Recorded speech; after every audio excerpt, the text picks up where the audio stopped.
Dave. Hi, Tony. Dave, happy 2017. Yes, I'm the same to you. Yeah. Tell us how did Christmas go? You busy? Well, it was just a one-day affair for me. Just Christmas Day is the main day when you see the grandkids and the whole family gets together. After that, it's just, you know, let's get it out of the way, really. I suppose it's, as you get older, you just can't wait for it all to pass you by and take the tree down and all that. But it was a lovely day, and, you know, I'm one of those that I look forward to the new year. I just love getting into January, and then I can sort of think, right, that's out of the way. February, and then I see little buds, and the optimism of life and spring. I love it. You know, that's all I think about. And every day, you see, the day becomes a little longer in January, doesn't it? So what's your plans then for 2017? Do you know what? It's I got asked this at a bit of a party we had for my wife's. It was my wife's birthday last week, and we went out for a meal and back to my son's, and we had this little, not a game, but we all had a piece of paper, and we got the grandkids involved, and the idea was we all had to write down what our aims were for 2017. And it's interesting when you hear the kids ones, you know, they're just the childish dreams. But your question to me is, what have I got to do for 17? It might sound sort of strange to say it, but I'd like to sort of see Christmas 2017 and see the new year for 2018. I only say that because when you get to my age, which I'm 75 now, I don't take anything for being granted in any way. So that's the first thing. After that, I just want to get away in my van. Looks like I'm going to have a hip operation. My hips are totally gone. So that's going to be more or less as long as they can fit me in this year. And see what music I can turn out when I get the energy. So tell us about your, you say you're enjoying your retirement, and you've got this. You say you've got a van. Is that a caravan or motorhome? A motorhome, I just get away in that whenever I can, Tony. And it's the same thing. I always throw my guitar in the motorhome, and I've got a book with all songs in. And now and again there might be a couple of similar aged blokes on where I go to, and we'll get together in the van and, you know, we'll throw a few chords around and sing a few songs for the hell of it. Go on the campfire, like. Well, just actually sat in my van. You know, it's big enough. It's like a big caravan. But one of the things I've done over the years, when I've taken it away, is now and again you do something and you get an idea for a song. So you put down a little bit of your ideas and see if you can take it somewhere. And then you get home, and I've got my studio above the garage, or mini studio. It's nothing special, it just does the job, and you can just work on what you've been doing while you're away. And sometimes being away in a field in the middle of nowhere, just looking at the mountains that way, the sea that way, it's surprising. Gives you the inspiration. Yeah, your mind just opens up to a lot of things, and, you know, nice little phrases and things like that. So it's getting into nature, Well, I've just put the last video I put onto YouTube, which was only a month ago, was based on a song I wrote about where I go away, called, the song's titled Beautiful Place. It's very good, very nice. I did the video, I took my video camera away, and we showed various scenes around the island, then I got a friend to drive me around the island, and then we did a load of that. And where actually was that? It's all filmed down in, the place is called Shell Island, which is just off the village of Llanbedr.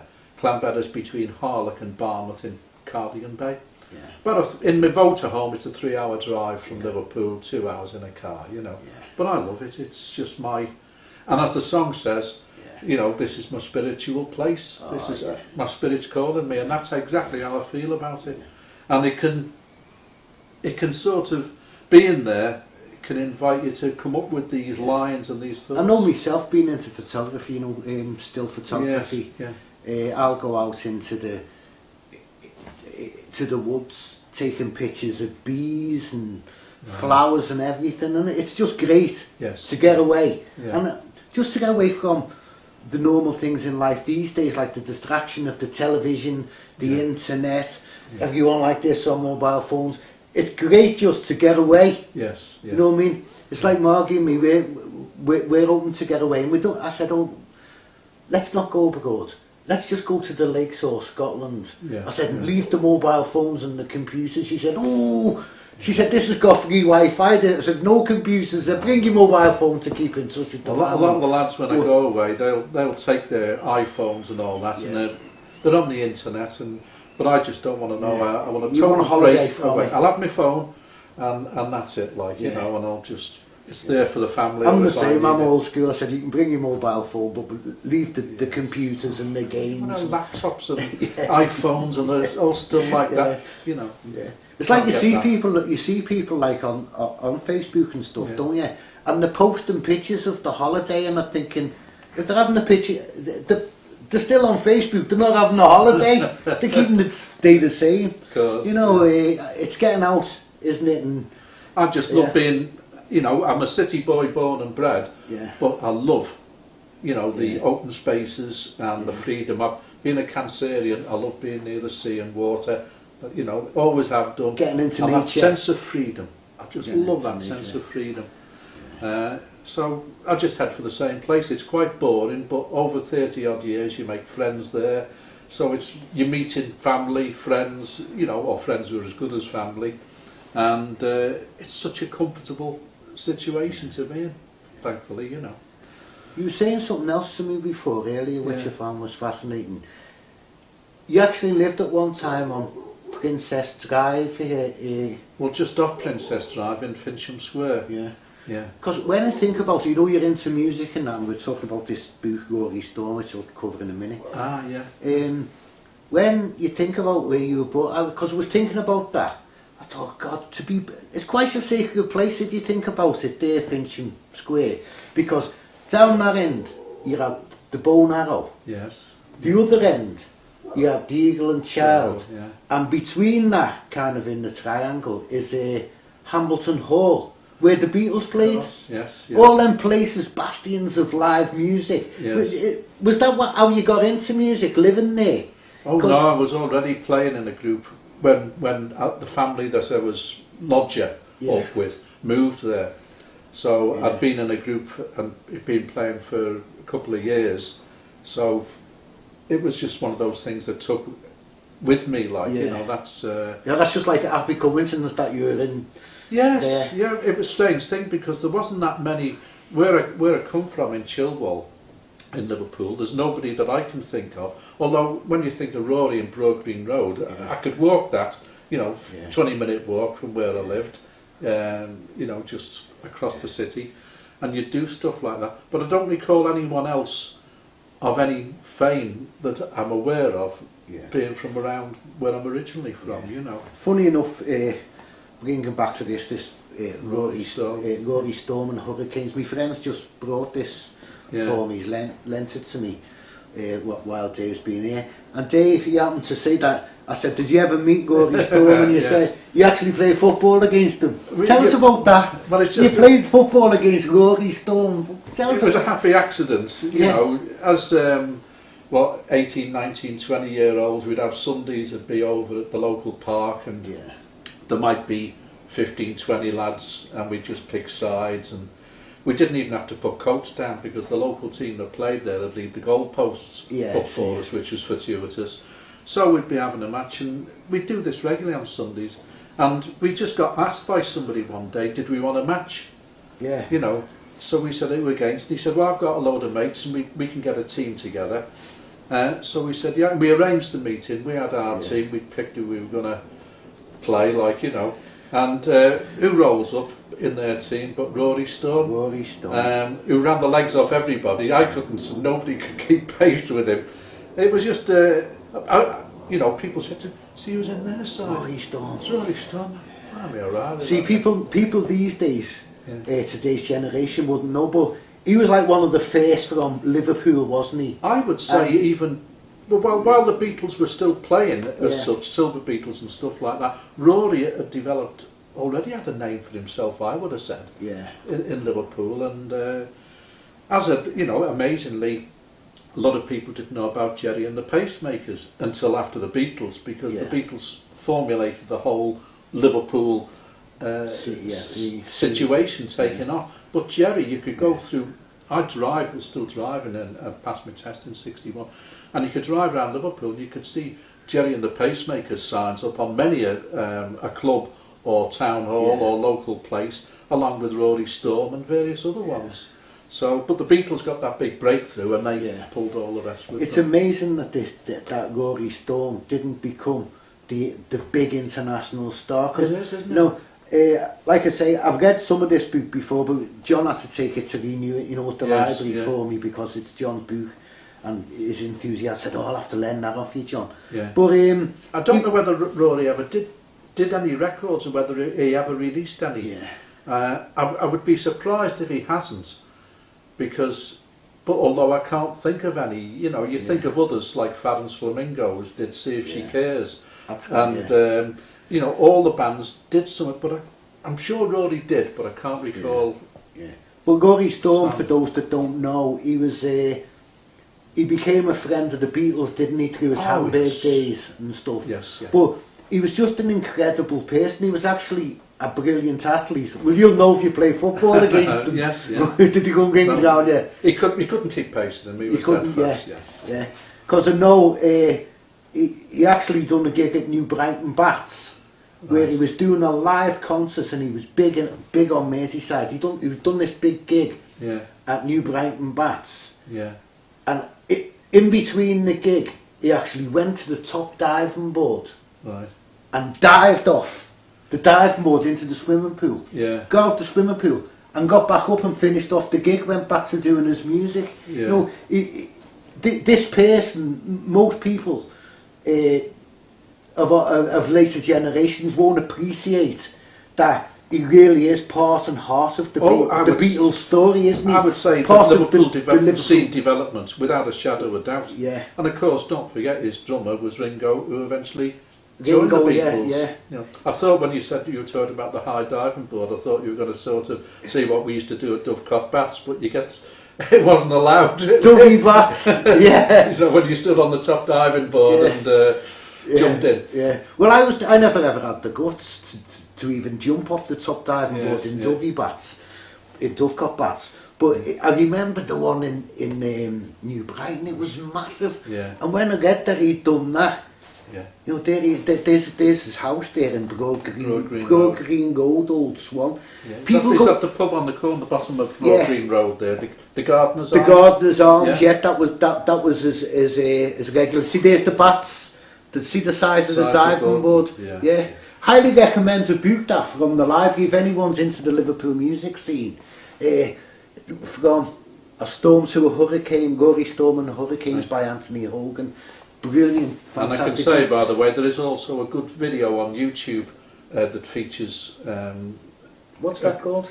I don't know. I'm sure if somebody search for Rory Storm and Liverpool video, you'll come across it. I've saved it to my favourites, and it's really interesting, the story about it. Oh, pass that on to us. I'll have a look at that if you can inbox it to Margie's Facebook page. That would be brilliant. But when you think about it, like, people go past there all the time, and you know what I mean, they go past the history of the music scene, and to think the Beatles stood there after Let It Be. After their biggest stage, they stood outside the house to go and see Rory Storm's mum, and Rory Storm's dad opened the window and said, I'm on nights, I can't let you in. Rory's mum's at the shops, and that's on Broad Green Road in Old Swan. It's just the whole city is littered with addresses and places like that. The Fourth Lynn Road, you got John's house in 5 minutes from where I live now. Up in Garston there. Yeah. It's a wonder there's no blue plaque outside his house, because he was a legend. Yes. Fancy playing football against him. Did you ever see him play live, his band live? Unfortunately I didn't. No, I was with my own group, so you never got too much of a chance, and it was I had my clubs that I used to like to go to, so it was whoever I saw on that club, who I was on that night, that I'd see them. There was a lot of them would go to the Black Cat or the Iron Door. Saw Freddy Starr on the Iron Door. Freddy Starr was actually a great singer, wasn't he? Very good Very singer. good singer. What I liked, and I always liked about Freddy, was that he had a couple of bands, Freddy Starr and the Midnighters, I think it was. Yeah. But the band were always excellent. You know, I mean, I played in a band. I don't think we were as good as the Midnighters. They were just playing great songs with a great sound. But with Freddy, what made it interesting watching him is you never knew what the hell he was going to do next. Yeah. You know, I mean, to say he would be doing something, singing a serious song, then he'd just go off on one, and it would be incredibly funny or incredibly outrageous or whatever. It was just good to watch. You know? He was a heightened lad, wasn't he? I think he started off in the Hilda Fallon Roadshow. Hilda Fallon Roadshow. Freddy Starr, yeah. And then he had a little part in a film, I think, in Liverpool. Was it These Dangerous Years? No, Violent Playground. Violent Playground. And he had a little part. He was that scruffy little kid that got at the front. Yeah, Stanley Baker. Yes. With Stanley Baker, Violent Playground. Filmed around the Docklands in Dingle and whatever, wasn't it? That's right. Well, yeah, it was filmed in is it Gerard Gardens, the big... it used to be over on by Islington there. Yeah, Gerard Gardens, the Bull Ring or something like that. It wasn't actually the Bull Ring, it was the one that was by Islington, that way. And because it used to always have on the wall, Violent Playground. Somebody painted that on the wall. It was a famous film set. I've got a feeling that a lot of the bomb, you know, when the kids are all playing on the bomb sites. The bombies. Yeah, as they were. Well, when that was filmed, I've got a feeling that was done around the Dingle or somewhere, possibly that area, you know. Yeah. Well, I know there's some good footage on Violent Playground. That Freddy Starr, like you say, Freddy Starr's a little lad in it. Yeah. There's some footage in it. I can't think of the actress. I know it was Stanley Baker. He played like the probation officer. Yeah. Well, a lot of it was actually shot in London as well, you know. Was it? A lot of it was. Oh, right. Yeah. I didn't know that. Especially the David McCallum parts. Remember David McCallum? McCallum, yes, the man from Uncle and... Elia Corriakin. Yeah. He was in it, wasn't he? I think he played the big brother, or one of the youths in it, yeah. But a lot of it was actually shot, although it was set in Liverpool, and lots of it was shot in Liverpool, in that... Gerard Gardens, I think it was. Right. I stand corrected, it might be another one. Wasn't there some done down by the Cast Iron Shore? What do you call the Cast Iron Shore? Which is the other side of Garston where the airport was, running along the Mersey up towards Hale. I think it was, yeah. But there was a lot of it, Violent Playground, surprisingly enough. If you look and do the research into the film, lots of it was actually shot in London. Right. Yeah, and the studios in London, but a lot of the... I would imagine the ones with the kids playing, they're not going to move a bunch of kids down to London to film. They do that local and just say, right kids, you know, you do this, you do that, and you know. Yeah. But Freddy Starr is another great performer in his day, and another product of the Mersey big group scene. And another great singer who went down the comedy route, of course, is Ken Dodd. He's a very good singer. Oh, he's a wonderful singer. You know, surprisingly good singer. Yeah. I think my first time I ever saw Ken Dodd must have been as about a 10 or 11-year-old in pantomime at the Pavilion in Lodge Lane in Liverpool. My mother took me, you know. And I mean, say as a kid, I might have even been younger, I don't know. But I remember Ken Dodd being the one that was the villain or But he was another, again, they all came up with that Mersey Beats thing, wasn't he? Like you say, the Freddy Starr, Ken Dodd. You know, but Rory Stone was the one that should have made it when you look back at the history of what he it's just a sad achieved situation, isn't it? You wonder why. And no one knows what was going on. Maybe the book will explain a lot of that, you know. Well, I've got an idea what happens in the end, but I haven't got to the end in this book. Yes. I'm halfway through the book. I do know what happened, but I'll leave that for people to... Yes, yeah, I'm not going to spoil it, but it's sad, but it's a beautiful story. Somebody's done it, and a history of Liverpool. It's all around us. You know what I mean? What about the other guy, the other person that was big, and he was the first one to do anything, and he was the first rock star to write his own songs, was Billy Fury. He was another Liverpool fella. Did you ever see him? Never saw him, only on the television. Yeah. Do you remember when he was big? It was before my time, kind of. I remember. I mean, to say, Halfway to Paradise, and some of his very early songs were just great songs. I don't know where he came from because I don't ever recall him ever seeing him being advertised. He was from the Dingle. He's from it, yeah. Wycherley is, I think, the family name. That's right, yeah. But he just seemed to suddenly get a recording contract and appear as a solo artist down in London. I know we all know he was a Liverpool lad, but like a lot of them, you never saw Frankie Vaughan appearing anywhere locally unless it was on the Empire, or Lita Rosa, other Liverpudlians, Michael Holiday, another Liverpudlian, Story of My Life. They were before the pre-group. They were pre-Beatles, like. Yes, yeah. But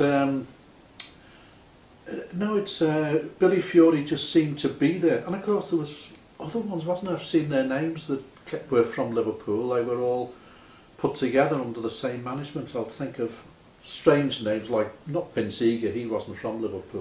Larry Palms' stables. Larry Palms, Marty Wilde, Vince Eager. Vince Eager. He wasn't from Liverpool. No. There was another lad from Liverpool, something like. He had a strange. They all had to be aggressive names that they gave them. But that's funny enough. You'd think Rory Storm, but he wasn't. Was he? Wasn't part of that stable. But again, he wasn't part of that. He chose the name. Again, it's a storm. It's tempestuous kind of thing. Yeah. But he's not from that stable. No. I think if Rory Storm would have been in that stable, he would have been a big star. If Larry Palms would have picked him up at the time. Well, you also wonder why.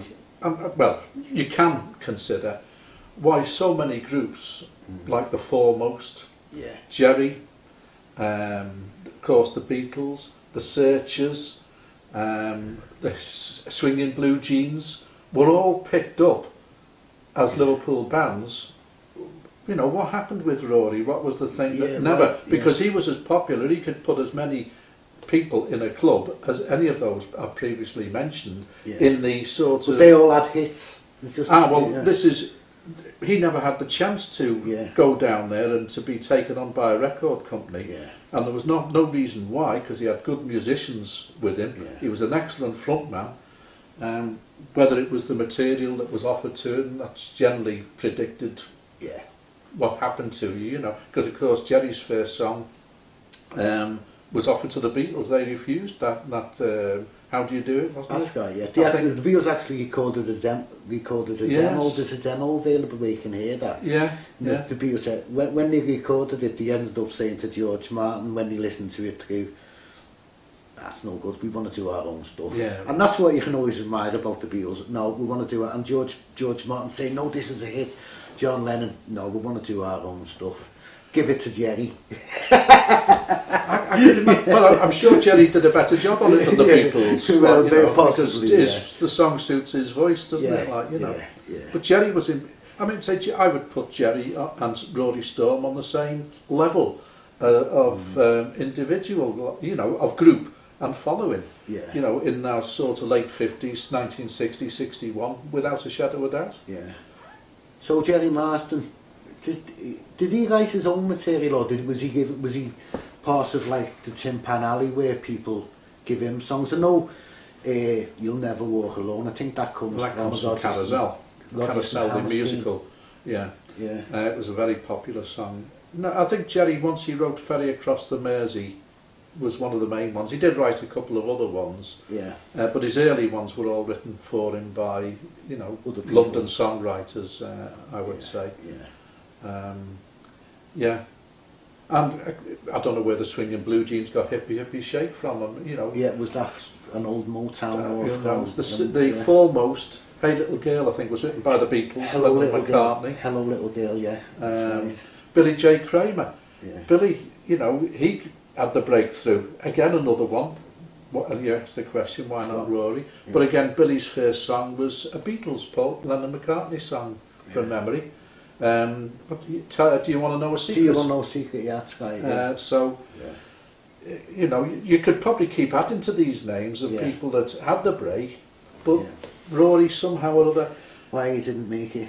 I mean to say, and when you consider that if the Beatles would go to his house, even as famous as they were. Yeah. But did they ever offer him any songs, or did he refuse them? And I'm sure they'd have said, "Yeah, Rory, you know, have a go at this." Yeah, I know. You know, why not? Yeah, they're supposed to be. They liked his mother. Everyone else is doing them, yeah, you know. Yeah. Because Rory Stormore he was famous for. And someone will no doubt write in with the answers to these questions. Well, I hope so. It'd be good. It'd be good to know. That's what these conversations are great for, because it gets people interacting, doesn't it? You know what I mean? If anyone's got any more stuff on Rory Stormore, I'd love to know about it. But I know that the Beatles, they loved his mother, didn't they? His mother kind of supported all the bands, all the lads. She did. And I think she'd give them all, get the teapot out, and get the kettle on, and get the cakes out, and you know, they would all, sure of sit down around the living room, all gang of them, have a laugh, talk music, and one thing or another. Another name again, you know, although she not in the group, was Cilla. Yeah. You know, again, got the breakthrough, but that was more to do with Epstein, wasn't it? But Beryl Marsden was another Beryl one, wasn't she? Because it was thought that she was like the very popular top girl in Liverpool. Yeah. But Cilla got it from a different avenue. You know, she was a bit like Billy. Cilla wasn't a performer, as I recall. She'd get up and sing a song with the Beatles or whatever it was. But she just went straight down to London and started releasing records. Yeah. I'm not too sure what her first song was. But again, I know she recorded a Beatles song, Love of the Loved. Yeah. And It's For You, that was also a Beatles song. Step Inside Love, Paul McCartney. Yeah. Yeah. Anyway, you just mentioned the teapot. Right. Should we have a little blow from a cup of tea? Go on, yes. Yeah. I'll leave it to you. You get the kettle on if that's what you want to do. We'll have a rest. Thanks. Let's hope that worked. Thanks, Dave. Okay, mate.